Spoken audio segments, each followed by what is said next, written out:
এই যে দেখেন ৪ ডিসেম্বরের মধ্যে আপনাদের নৈপুণ্য অ্যাপের সকল কাজগুলো সম্পূর্ণ করতে হবে। সময়টা অনেক সংক্ষিপ্ত। Welcome back to Shovon online English school. নৈপুণ্য অ্যাপে পিআই এবং বিআই যে ইন্ডিকেটরগুলো রয়েছে আমাদের সেগুলো যে আপলোড করতে হবে এরই একটি জরুরি নোটিশ রয়েছে আপনাদের জন্য সেটি নিয়ে আলোচনা করব। খেয়াল করেন ৩০ তারিখে এটি প্রকাশিত হয়েছে আর বিষয়বস্তু হচ্ছে ১ ডিসেম্বর ২০২৩ তারিখ থেকে নৈপুণ্য অ্যাপে পিআই ও বিআই ইনপুটের নির্দেশনা অনুসরণ প্রসঙ্গে। এখানে যে বিষয়টি বলা হয়েছে উপযুক্ত বিষয় ও সূত্রোক্ত পত্রের আলোকে জানানো যাচ্ছে যে নতুন শিক্ষাক্রম অনুযায়ী শিক্ষার্থীর মূল্যায়নের ট্রান্সক্রিপ্ট ও রিপোর্ট প্রণয়নের জন্য নৈপুণ্য অ্যাপ তৈরি করা হয়েছে। নৈপুণ্য অ্যাপে রেজিস্ট্রেশনকৃত ২০২৩ শিক্ষাবর্ষের ষষ্ঠ ও সপ্তম শ্রেণীর শিক্ষার্থীদের শিক্ষণকালীন ও সামষ্টিক মূল্যায়নের পারদর্শিতার নির্দেশক ও আচরণিক নির্দেশকে অর্জিত মাত্রা আগামী ১ ডিসেম্বর ২০২৩ সালে অ্যাপে ইনপুট দেওয়া যাবে। শিক্ষকগণের ইনপুট দেওয়ার কাজের সহায়তার জন্য একটি লিখিত ও একটি ভিডিও নির্দেশনার লিঙ্ক এদের সঙ্গে প্রেরণ করা হলো। এখানে যে বিষয়টি বলছে ১ তারিখ থেকে শুরু হবে এবং কিভাবে সার্বিক বিষয়টি সম্পূর্ণ হবে বা কাজটি সম্পূর্ণ হবে সে বিষয়ে কিন্তু একটা ম্যানুয়াল রয়েছে, সেটা আমরা দেখব একটু পরেই। এবং যারা তাও বুঝতে পারবেন না ম্যানুয়ালটা দেখার পরে, সেক্ষেত্রে কিন্তু আপনাদের ভিডিও লিঙ্ক দেওয়া হয়েছে। ওই ভিডিও লিঙ্কে গিয়ে কিভাবে ইনপুট করতে হবে, কিভাবে কাজ করতে হবে সার্বিক বিষয় এখানে দেওয়া হয়েছে। আর এটি মূলত স্বাক্ষর করেছেন এস এম জিয়াউল হায়দার হেনরি, সহকারী পরিচালক মাধ্যমিক ২। চলুন আমরা আপনাদের অ্যাপে যে কাজগুলো রয়েছে কিভাবে করতে হবে সেটা একটু জেনে নেই। ইতিমধ্যে আপনারা অনেকেই অ্যাপে রেজিস্ট্রেশন করতে পেরেছেন, অনেকে এখনো করতে পারেননি বা আইডি পাসওয়ার্ড পাননি, সেগুলোর ঝামেলা কিন্তু রয়েছে কিছু কিছু, খুবই কম, সবারই ক্ষেত্রে নয়। আমরা এখন দেখব মূল্যায়ন বিষয়ক অ্যাপে নৈপুণ্য ব্যবহার সংক্রান্ত যে গাইডলাইনটি আপনাদের দেওয়া হয়েছে সেই গাইডলাইনটি। প্রথমেই আপনাদের বলা হয়েছে আপনি শিক্ষণকালীন ও সামষ্টিক মূল্যায়ন তথ্য সহজে সংরক্ষণ ও স্বয়ংক্রিয়ভাবে রিপোর্ট কার্ড প্রস্তুত করার উদ্দেশ্য তৈরি করা হয়েছে নৈপুণ্য মূল্যায়ন অ্যাপ। শিক্ষার্থীদের মূল্যায়ন সংক্রান্ত কার্যক্রম সুস্পষ্টভাবে সম্পূর্ণ করার উদ্দেশ্যে সারা দেশে শিক্ষা প্রতিষ্ঠানের প্রধানগণ নৈপুণ্য অ্যাপের ওয়েব ভার্সনে বিভিন্ন ব্যবস্থাপনামূলক কাজ সম্পূর্ণ করবেন এবং বিষয়ভিত্তিক শিক্ষকগণ মোবাইল অ্যাপ এ শিক্ষার্থীদের পারদর্শিতার নির্দেশক ও আচরণিক নির্দেশকগুলো তথ্য প্রদান ও সংরক্ষণ করবেন। এখানে যে বিষয়টি বলছে যে ওয়েব ভার্সন যেটা রয়েছে সেখানে প্রতিষ্ঠান প্রধান লগ ইন করবেন এবং সেখান থেকে কিন্তু শিক্ষকদের অ্যাক্সেস দিবে। সেই জায়গা থেকে শিক্ষকরা ঘরে বসে সুন্দর করে মোবাইল অ্যাপের মাধ্যমে সুন্দর করে আপনারা কিন্তু ইনপুট করতে পারবেন এবং পরবর্তীতে স্বয়ংক্রিয়ভাবে কিন্তু একটি ট্রান্সক্রিপ্ট তৈরি হয়ে যাবে। প্রথম যে বিষয়টি আপনাদের বলছে যে পর্যায় প্রথম প্রতিষ্ঠান ব্যবস্থাপনা ও প্রতিষ্ঠান প্রধানের যে কাজ সেটি হচ্ছে এই ওয়েব অ্যাড্রেস থেকে আপনাকে যেতে হবে। সেখানে গিয়ে ব্রাউজ করলে আপনি নৈপুণ্য অ্যাপের সার্বিক বিষয় পাবেন এবং একজন শিক্ষা প্রতিষ্ঠান প্রধান নিজ মোবাইল নম্বরের প্রাপ্ত ইউজার আইডি অলরেডি আপনারা কিন্তু অনেকেই পেয়েছেন, সেটাই বলছে। অনেকে আবার এখনো পাননি, সেটার জন্য আপনাদের জেলার প্রতিটি শিক্ষা অফিসার নাম্বার দেওয়া হয়েছে, ওই নাম্বারে কিন্তু আপনারা যোগাযোগ করতে পারেন এবং মাদ্রাসার ক্ষেত্রে মাদ্রাসা অধিদপ্তর কিন্তু একটি নোটিশ বা প্রজ্ঞাপন জারি করেছে যে দ্রুতই যেন ইনফরমেশনগুলো মাদ্রাসা অধিদপ্তরে পৌঁছানো হয় গুগল ফর্মের মাধ্যমে, সেটা করবেন তাহলে দ্রুত পেয়ে যাবেন। এরপরে যেটা বলছে নৈপুণ্যর হোম পেজে লগ ইন অপশনে গিয়ে লগ ইন করতে হবে। প্রথমবার লগ ইন করার পর আপনাদের মোবাইল নাম্বারে প্রাপ্ত যে পিনটা পেয়েছেন সেটা পরিবর্তন করে নিতে হবে। এখানে যে বিষয়টি বলছে বিশেষ দ্রষ্টব্য কোনো প্রতিষ্ঠানেই যে প্রতিষ্ঠানের ইআইআইএন বিহীন হলে সংশ্লিষ্ট মাধ্যমিক শিক্ষা অফিসের সাথে যোগাযোগ করবেন। আর এই প্রতিষ্ঠানগুলো 7 ডিজিটের একটি ইউজার আইডি পাবে, তবে এটি কোনো ইন নাম্বার নয় বরং এটি একটি সিস্টেম জেনারেটরের নাম্বার। যদি কারো কোনো সমস্যা হয় এই নাম্বারে আপনারা যোগাযোগ করতে পারেন।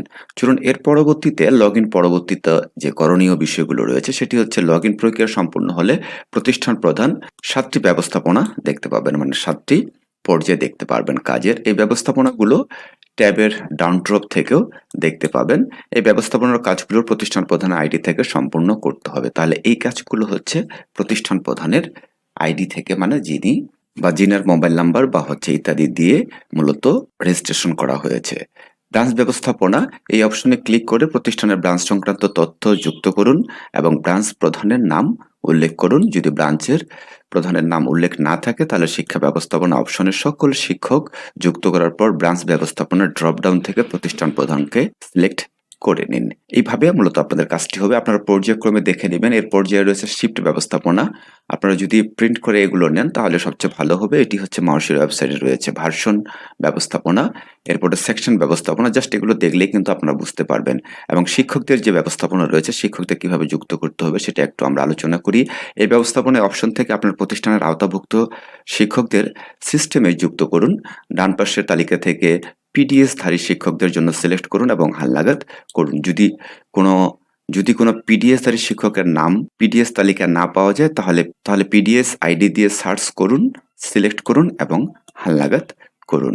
এছাড়াও শিক্ষক যুক্ত করুন অপশন থেকে পিডিএস বিহীন শিক্ষক বা খণ্ডকালীন শিক্ষক অপশন সিলেক্ট করে প্রয়োজনীয় তথ্য দিয়ে শিক্ষক যুক্ত করা যাবে। এভাবে বিদ্যালয়ের কর্মরত সকল শিক্ষককে নৈপুণ্য অ্যাপে যুক্ত করতে হবে। শিক্ষার্থীর ব্যবস্থাপনা এই অপশনে প্রয়োজনীয় তথ্য দিয়ে সেকশন ভিত্তিক শিক্ষার্থীদের এককভাবে যুক্ত করুন। আবার নির্ধারিত সংযুক্ত এক্সেল ফাইলের সাহায্যে ফরম্যাট অনুসারে তথ্য দিয়ে একাধিক শিক্ষার্থীর নৈপুণ্যতে যুক্ত করতে পারেন। এই এক্সেলের কাজটির ক্ষেত্রে ওনারা কিন্তু ওই অ্যাপেই একটা এক্সেলের ফরম্যাট দিয়ে দিয়েছে। সেখান থেকে যদি আপনারা ডাউনলোড করে সেই অনুযায়ী কাজ করতে পারেন সবচেয়ে ভালো হয়। আর ভুল ত্রুটি হলে একটা যদি কোনোভাবে মিস হয়ে যায় কোনো তথ্য, সেক্ষেত্রে কিন্তু সে শিক্ষার্থীর রিপোর্ট কার্ড কিন্তু আপনারা পাবেন না। এজন্য যদি একটা করে করেন সেটাও কিন্তু সময় সাপেক্ষ ব্যাপার। অলরেডি অনেকে আপনারা করে ফেলেছেন অনেক আগে যারা পেয়েছেন। সেক্ষেত্রে প্রথমে এক্সেল ফাইলটি ডাউনলোড করে নিন, এই যে ফাইলের কথা বললাম, এবং সকল তথ্য আপলোড করুন। এই প্রক্রিয়ায় সকল শিক্ষার্থীর তথ্য আপলোড করতে হবে, অন্যথায় মূল্যায়নকালে শিক্ষার্থীর তথ্য পাওয়া যাবে না। শুরুতে যে বিষয়টা বলেছিলাম আপনাদের বিশেষ দ্রষ্টব্য, 4 ডিসেম্বরের মধ্যে সকল শিক্ষার্থীর তথ্য আপলোড করতে হবে। শিক্ষার্থীর তথ্যগুলো কিন্তু আপনাদের 4 ডিসেম্বরের মধ্যেই আপলোড করতে হবে। এর পরবর্তীতে আসেন বিষয় শিক্ষক ব্যবস্থাপনা।